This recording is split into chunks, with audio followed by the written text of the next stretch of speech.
नमस्कार, मैं रंगा कुमार। आप देख रहे हो कुमार रंगा यूट्यूब चैनल में आपका स्वागत है। दोस्तों बात करेंगे सुपर स्टार खेसारी का जो सुबह में सॉन्ग आप लोग बीच में रिलीज हुआ था। आप लोग बीच में बहुत ही बवाल, बहुत गजब का है।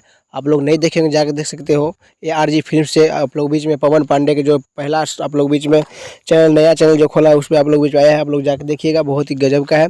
और बात करेंगे कि अखिलेश कश्यप और आप लोग बीच में महेश पांडे भी गया था टुनटुन यादव के शादी में। आप लोग तो डांस वाला वीडियो देखेंगे, मैं नहीं डाल पाया क्योंकि आप लोग बीच में गाना है इसीलिए नहीं डाल पाया, लेकिन आप लोग बीच में होगा तो डाल देंगे। और लेकिन आप लोग ज़्यादा वीडियो शेयर कीजिएगा क्योंकि अखिलेश कश्यप फिर से आप लोग जो धमाल रील बना दिया, आप लोग देख सकते हो। और बात करेंगे कि 12 घंटा में आप लोग बीच में 5-6 लाख मतलब 7 लाख हो गया होगा उधर स्टूडियो में, क्योंकि इधर आप लोग बीच में यूट्यूब में 5 लाख ही दिखा रहा है सॉन्ग। तो आप लोग प्यार दुला दीजिएगा और भरपूर प्यार दिलाइएगा। और बहुत जल्द आप लोग बीच में देखने को मिलेगा सुपर स्टार खेसारी का अन्नपूर्णा फिल्म से एक होली सॉन्ग, बहुत ही बवाल का शूटिंग हो चल रहा है। वो अखिलेश कश्यप क्योंकि बोला है, इसलिए चैनल पर नए चैनल सब्सक्राइब कर लिया। मिलता